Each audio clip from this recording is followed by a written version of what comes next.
नमस्ते नमस्कार दोस्तों, आप सभी का स्वागत है आपके ही प्यारे YouTube channel Arun struggle study पर। दोस्तों, फाइनली बिहार बोर्ड ने एसटीटी का एक न्यू सिलेबस को जारी कर दिया है जो आपके सामने है।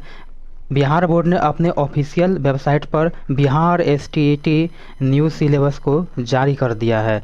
तो आप सभी अपने अपने जो है सो बिहार विद्यालय परीक्षा समिति के ऑफिशियल वेबसाइट पर इस सिलेबस को चेक कर सकते हैं।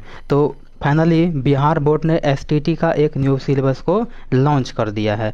तो इस जो सिलेबस लॉन्च किया है उस सिलेबस के बारे में हम पूरा फुल डिटेल्स यानी फुल एनालिसिस जो है तो हम इस वीडियो में करने वाले हैं। जो सिलेबस में क्या क्या सब दिया हुआ है, ठीक। उसके बाद सभी चैप्टर का प्रथम पृष्ठ होगा वो सचित्र होगा। कहने का मतलब ये है जो बिहार एसटीटी का जो न्यू सिलेबस को जारी किया है उसमें प्रथम जो भी पृष्ठ होगा उसका हम सचित्र यानी उसका स्क्रीनशॉट जो है सो दिया हुआ है, हम दिए हुए हैं जो क्या क्या सब आपको उसमें पढ़ना है। उसके बाद सिलेबस का सभी पॉइंट्स चैप्टर वाइज के साथ सिलेबस में जितने भी पॉइंट होगा उस सभी पॉइंट को चैप्टर वाइज हम फुल एनालिसिस करने वाले हैं ये जो सिलेबस जारी किया हुआ है उस सिलेबस के अंतर्गत।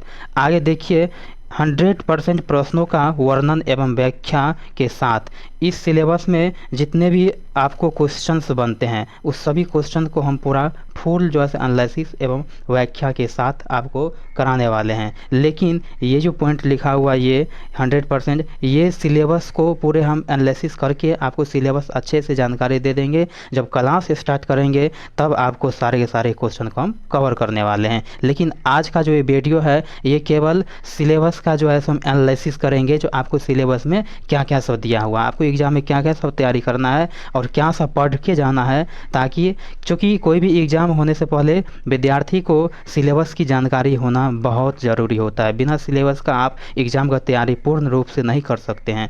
बिना सिलेबस का आप जो है सो अच्छा तैयारी अधूरा तैयारी रहता है, इसलिए सिलेबस को जानना बहुत ही महत्वपूर्ण हो जाता है। बहुत सारे विद्यार्थी क्या करता है, जैसे कोई वैकेंसी निकलता है तो सीधा वैकेंसी में बैठता है, उसका क्या सिलेबस है क्या उसमें पढ़ना चाहिए कुछ उसको जो है सो नहीं रहता है, सीधा बोलता है हम पढ़ेंगे। लेकिन नहीं, वो गलत तरीक़ा से पढ़ाई होता है। आपको सिलेबस का जो है सो नॉलेज होना चाहिए, तब आप जो एक ऑथेंटिक रूप से तैयारी करके आप अपने एग्ज़ाम को फेस कर सकते हैं। तो चलिए आइए बड़े ही मोटिवेशन के साथ बिहार एसटीटी न्यू सिलेबस को हम एक्सप्लेन करने वाले हैं। तो चलिए देखते हैं क्या क्या सब इस सिलेबस में दिया हुआ है। तो एक एक करके आप सभी इसको हम क्लियर करने वाले हैं। यहाँ पे देखिए हम जो सिलेबस चर्चा करने वाले हैं उस सिलेबस का नाम है माध्यमिक विद्यालय शिक्षक, यानी 9 से लेके 10 तक और पेपर 1। ध्यान से देखिएगा यहाँ पे पेपर 1 का हम ओनली एनालिसिस करने वाले हैं। बिहार एसटीटी पेपर 1 जो कि 9 से लेके 10 तक जो शिक्षक बनता है उन्हीं का जो है हम एनालिसिस करने वाले हैं। उसमें से भी जो है तो सभी का अलग अलग अपना अपना सब्जेक्ट होता है। उन सभी सब्जेक्ट को हम एक सब्जेक्ट लिए हैं मात्र, आपको मैथमेटिक्स सब्जेक्ट। जो विद्यार्थी का मैथमेटिक्स सब्जेक्ट होगा उनके लिए ये खुशखबरी का जो है सो ये वीडियो बना हुआ है, जो कि आपके लिए कहीं और ढूंढने की ज़रूरत नहीं पड़ेंगे जो हमको क्या पढ़ना है और क्या नहीं पढ़ना है। तो चलिए आप मैथमेटिक्स तो जितने भी स्टूडेंट होंगे उस सभी का जो है इसमें फ़ायदा ये होगा जो आपको सिलेबस का व्याख्या, चूँकि पूरे यूट्यूब पे कहीं आपको सिलेबस की व्याख्या खास करके मैथमेटिक्स सब्जेक्ट का कोई नहीं किया होगा। हम एक एक करके बहुत ही आपको जैसे एक एक करके एक्सप्लेन करने वाले हैं। बहुत टाइम देके ये जो है सो आपके लिए लेके आए सचित्र के साथ। इसी के अंतर्गत क्या क्या सब पढ़ना है देखिए, इसमें एनसीईआरटी और एससीईआरटी पैटर्न पर स्मार्ट क्वालिटी का क्वेश्चंस भी हम जैसे बोले वो लेके आएंगे आपके समक्ष। तो यहाँ पे देख लीजिए स्मार्ट क्वालिटी का क्वेश्चन हम करवाएंगे आपको। पहले आज सिलेबस को व्याख्या करने दीजिए, एनालिसिस करने दीजिए। तो चलिए देखते हैं क्या क्या सब इस सिलेबस में दिया हुआ है।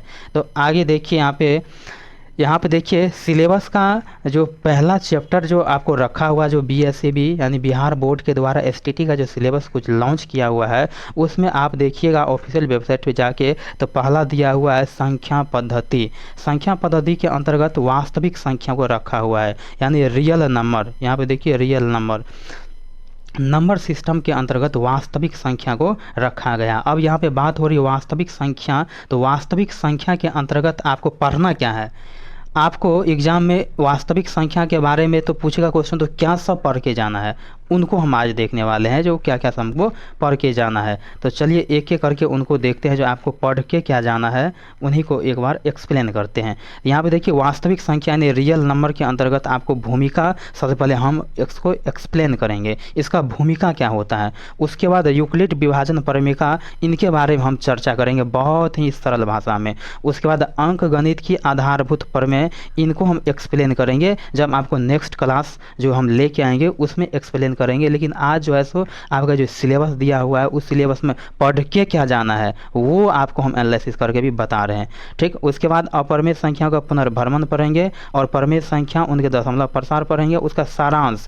इन सबको जो है हम किस में, वास्तविक संख्या के अंतर्गत इस सबको हम चर्चा करने वाले हैं एक एक करके। तो आप समझ गए जो आपको वास्तविक संख्या का जो चैप्टर सिलेबस दिया हुआ उसमें क्या सब पढ़ना है। पहले भूमिका पढ़ना है, पहला भूमिका पढ़ना है, दूसरा यूक्लिड विभाजन, अंक गणित, उसके बाद अपरिमेय, परिमेय संख्या, दशमलव प्रसार, उसके बाद सारांश को पढ़ना है। तो वास्तविक संख्या के अंतर्गत आप समझ गए होंगे कि आपको पढ़ के क्या जाना है।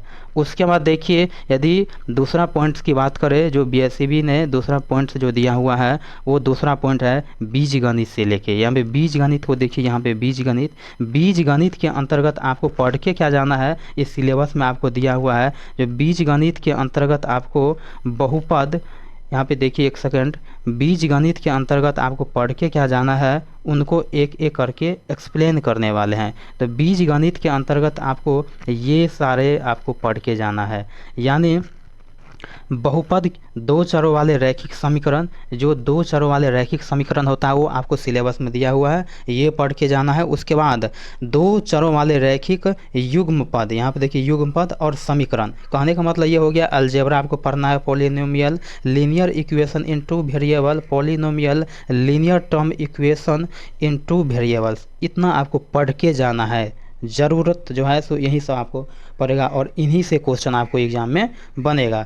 अब देखिए इसी में आपको क्या क्या सब वो पॉइंट है जो आपको एग्ज़ाम में पूछने वाले हैं, उन सभी पॉइंट्स को एक ही करके आप अभी एक्सप्लेन करते हैं।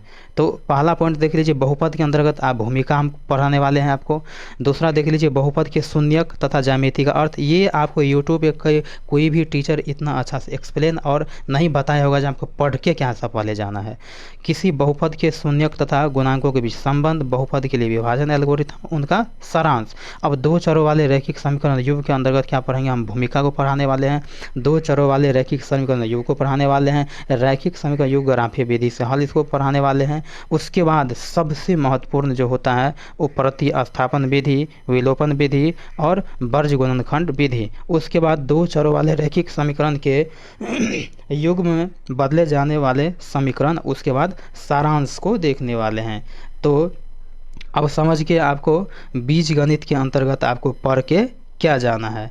उसके बाद चलिए आगे बात करें, तो आगे तीसरा पॉइंट की बात करें तो तीसरा पॉइंट के अंतर्गत क्या सब दिया हुआ है उनको देखते हैं अच्छे से। तीसरा पॉइंट को देखिए अच्छा से, तो इसमें आपको द्विघात समीकरण दिया हुआ है। क्या दिया है, द्विघात समीकरण। द्विघात समीकरण इसके अंतर्गत आपको अंक गणित आवृत्ति यानी अर्थमेटिक्स फ्रीक्वेंसी आपको पढ़ के जाना है। इसके अंतर्गत आपको पढ़ना क्या है उनको देखते हैं अच्छा से, आपको पढ़ के क्या जाना है एग्जाम के हॉल में। सबसे पहले द्विघात समीकरण की बात करें तो इनका भूमिका पढ़ के जाना है, द्विघात समीकरण को पढ़ के जाना है कि द्विघात समीकरण होता क्या है। जैसे मान लीजिए एक डेमो हम दे रहे हैं, जैसे x² प्लस 2x प्लस 4 बराबर 0, ये होता है द्विघात समीकरण। आपको एक डेमो दिखा रहे हैं, क्योंकि इसका घात देख लीजिए 2 है, समझ गए। तो ऐसे ऐसे आपको क्वेश्चन वहाँ पे पूछेंगे, ऐसे ऐसे करके आपको क्वेश्चन वहाँ पे दिया रहेगा। उसके बाद गुणनखंडों द्वारा द्विघात समीकरण का इसका हल पढ़ेंगे, जो गुणनखंड की विधि से बनाएंगे। द्विघात समीकरण का पूर्ण वर्ग बनाकर हल करेंगे। मूलों की प्रकृति पढ़ेंगे, उनका सारांश पढ़ेंगे। चलिए आगे देखते हैं चौथा पॉइंट में क्या क्या सब दिया हुआ है आपके सिलेबस में। चौथा पॉइंट में दिया हुआ है नियामक ज्यामिति, यानी नियामक ज्यामिति का मतलब ये हो गया जिसको कोऑर्डिनेट ज्योमेट्री बोलते हैं, उन्हीं को बोलते हैं। तो नियामक ज्यामिति के अंतर्गत देखिए आपको पढ़ के क्या जाना है, सबसे पहले इनका भूमिका पढ़ के जाना है, इसके बीच की दूरी को पढ़ के जाना है, विभाजन सूत्र का पढ़ के जाना है, और त्रिभुज का क्षेत्रफल सारांश। यहाँ पे त्रिभुज का क्षेत्रफल आपको देख के लगा होगा ये तो नियामक ज्यामिति है, तो त्रिभुज का यहाँ पे सवाल कैसे आ गया? त्रिभुज का सवाल यहाँ पे आएगा नहीं, क्योंकि आप जब निर्देशांक ज्यामिति जब क्लास 10 का जो है, जब क्लास 10 का आप जो मैथमेटिक्स सब्जेक्ट को खोलेंगे क्लास 10 का, तो उसमें आपको यहाँ पे कोऑर्डिनेट ज्योमेट्री के अंतर्गत कहीं त्रिभुज का क्षेत्रफल वाले सवाल आपको मिलेंगे, वही यहाँ पे दिया हुआ त्रिभुज का क्षेत्रफल। तो चौथा पॉइंट आपने बहुत अच्छा से समझ लिए होंगे। चलिए पाँचवा पॉइंट की बात करें दोस्तों, पाँचवा पॉइंट की बात करें तो ज्यामिति, यूक्लिड की ज्यामिति रेखाएं एवं कोण, त्रिभुज, चतुर्भुज। यहाँ पे देखिए ज्यामिति के अंतर्गत यूक्लिड विभाजन जिसको बोल देते हैं, यूक्लिड की ज्यामिति रेखाएं एवं कोण, त्रिभुज, चतुर्भुज, क्षेत्रफल, वृत्त और उनकी बनावट, जो त्रिभुज की बनावट जो होता है, जैसे मान लीजिए जैसे ये मान लीजिए शेप बना हुआ तो इसका नाम क्या है। तो ऐसे ऐसे क्वेश्चन सबको पढ़ने वाले हैं, लेकिन इनके अंतर्गत पढ़ेंगे क्या, पढ़ के क्या जाएंगे उनको देखते हैं। सबसे पहले इसका भूमिका देखेंगे, समरूप आकृति को देखेंगे, त्रिभुज की समरूपता, त्रिभुज की समरूपता के लिए कसौटी, समझ गए। जैसे कसौटी मान लीजिए आपको ऐसे होता है, जैसे मान लीजिए ये समरूप का सिंबल होता है और सर्वांगसम का ये सिंबल होता है, तो इन्हीं को कसौटी के बारे में पढ़ के जाएंगे। उसके बाद समरूप त्रिभुज का क्षेत्रफल पढ़ के जाएंगे। पाइथागोरस, ये सबसे इम्पोर्टेंट है, ये पाइथागोरस, इनको पढ़ेंगे। आप सभी ने अभी तक बहुत इसको पढ़े होंगे पाइथागोरस पर में, लेकिन हम इनको बहुत अच्छे से एक्सप्लेन करेंगे, उसका सारांश पढ़ के जाएंगे। तो पाँचवा पॉइंट आपका क्लियर हो गया। चलिए छठा पॉइंट की बात करें दोस्तों, छठा पॉइंट की बात करें तो छठा पॉइंट में आपको क्षेत्रमिति के बारे में पढ़ के जाना है। क्या जाना है? क्षेत्रमिति के बारे में पढ़ के जाना है। क्षेत्रमिति के अंतर्गत पढ़ना क्या है? सबसे पहले इसका पृष्ठ क्षेत्रफल पढ़ना है, समतल क्षेत्र पढ़ना है, क्षेत्रफल पढ़ना है, पृष्ठों का क्षेत्रफल एवं आयतन, यानी area means area, measurement, surface area of plant, flat area, area of volume of surface. तो ये सब पढ़ के जाना है आपके एग्जाम में। अब इसके अंतर्गत पढ़ना क्या सब है उनको देखिए। सबसे पहले उनका भूमिका पढ़ के जाएंगे, ठोसों के एक संयोजन का पृष्ठ क्षेत्रफल पढ़ के जाएंगे, ठोसों का एक संयोजन का आयतन पढ़ के जाएंगे, एक ठोस का एक आकार से दूसरे आकार को पढ़ेंगे, और सबसे अच्छा है जो शंकु का छिन्नक, ये शंकु से बहुत सारे क्वेश्चन पूछा जाता है। उसके बाद इसका सारांश पढ़ के जाएंगे। तो छठा में आप समझ गए। चलिए सातवां पॉइंट्स को देखते हैं। सातवां पॉइंट्स में आपको पढ़ना क्या है उनको देखते हैं अच्छा से। सातवां पॉइंट्स की बात करें तो आपको सांख्यिकी पढ़ के जाना है, जिसको स्टैटिक्स बोलते हैं इंग्लिश में। सांख्यिकी पढ़ के जाना है। सांख्यिकी अंतर्गत क्या पूछेगा, इनका भूमिका पढ़ना है आपको। वर्गीकृत आंकड़ों का माध्य पढ़ना है, वर्गीकृत आंकड़ों का बहुलक पढ़ के जाना है। कहने का मतलब माद, बहुलक, माध्यक, इनका जो है सो बारंबारता बंटन पढ़ के जाना है, और इनका सारांश पढ़ के जाना है, क्योंकि सारांश में भी बहुत सारे बातें लिखा रहता है। तो समझ गए, सातवां पॉइंट के बारे में आपने बहुत अच्छा से समझ गए होंगे। चलिए आठवां पॉइंट्स की बात करें तो आठवां पॉइंट्स में आपको ये लिखा हुआ है, ये दिया हुआ है यहाँ पे त्रिकोणमिति। सब विद्यार्थी त्रिकोणमिति के बारे में पहले से परिचित होंगे, लेकिन त्रिकोणमिति के बारे में क्या क्या आपको पढ़ के जाना है। सबसे पहले त्रिकोणमितीय अनुपात को देखेंगे, उनके बाद त्रिकोणमितीय तदात्म्य की बात करेंगे। इसके अंतर्गत पढ़ के क्या जाना है, चलिए उनको एक्सप्लेन करते हैं बहुत अच्छे से। क्या सब पढ़ के जाना है, सबसे पहले इनका भूमिका पढ़ के जाएंगे। त्रिकोणमितीय अनुपात, कुछ विशिष्ट कोणों के त्रिकोणमितीय पढ़ेंगे, पूरक कोणों के त्रिकोणमितीय अनुपात, त्रिकोणमितीय सर्वसमीका, उसके बाद इसका भूमिका पढ़ के जाएंगे। तो आठवां पॉइंट आपने समझ लिए होंगे। चलिए नौवां पॉइंट्स की बात करें और सबसे अंतिम पॉइंट्स की बात करें तो आपके एसटीटी के सिलेबस में ये भी चैप्टर दिया हुआ है, यानी आपको ये भी पढ़ के जाना होगा। और ये वो चैप्टर है जिसके अंतर्गत आपको व्यावसायिक गणित आपको पढ़ के जाना है, यानी जिसको बिजनेस मैथ बोलते हैं, ये आपको पढ़ के जाना है। शेयर एवं लाभांश बट्टा पढ़ के जाना है। चक्रवृद्धि ब्याज, ये सबसे इम्पोर्टेंट है, चक्रवृद्धि ब्याज आपको पढ़ के जाना है। और किस्तों में भुगतान, यानी किस्त वाला जो क्वेश्चन होता है ये आपको पढ़ के जाना है। तो एसटीईटी के द्वारा जो सिलेबस को लॉन्च किया हुआ था अपने वेबसाइट के माध्यम से, ऑफिशियल वेबसाइट के माध्यम से, उसमें भी हम 9th और 10th का जो भी सिलेबस होता है उनको हम अच्छे से एक्सप्लेन कर दिए, उसमें स्क्रीनशॉट के साथ, और बहुत ही गहराई से आपको बताए। आई होप आपको ये वीडियो बहुत अच्छा लगा होगा, और यदि अच्छा लगे तो इस वीडियो को लाइक कीजिएगा, और नए आए हैं चैनल पे तो ज़रूर चैनल को सब्सक्राइब कीजिएगा, क्योंकि आने वाले इनका जो क्लास है आपको रेगुलर यूट्यूब इसी चैनल पे आपको रेगुलर क्लास मिलेगा। इसीलिए इस क्लास को मिस मत कर देना, आने वाले क्लास जो भी है उनको भी मिस मत कर देना। और इस चैप्टर को एक बार में समझ में नहीं आए तो एक बार नहीं, दो बार नहीं, तीन बार इनको रिवीजन कर लीजिएगा, ताकि हमको पढ़ना क्या है। दोस्तों आपको एक बात और बता दे, जो भी हम चर्चा किए हुए हैं ये मैथमेटिक्स का हम चर्चा किए हुए हैं, यानी जो विद्यार्थी मैथ के विद्यार्थी होंगे उनके लिए ये सबसे अच्छी खबर है, क्योंकि हम मैथ के बारे में ओनली हम चर्चा यहाँ पे किए हुए हैं, ओनली मैथ के बारे में, ओनली मैथमेटिक्स के बारे में हम चर्चा किए हैं। क्योंकि हमने केवल 9th और 10th जिसको माध्यमिक शिक्षा विद्यालय जिसको बोलते हैं, माध्यमिक विद्यालय, उन्हीं का टीचर के बारे में हम पढ़ाने वाले हैं।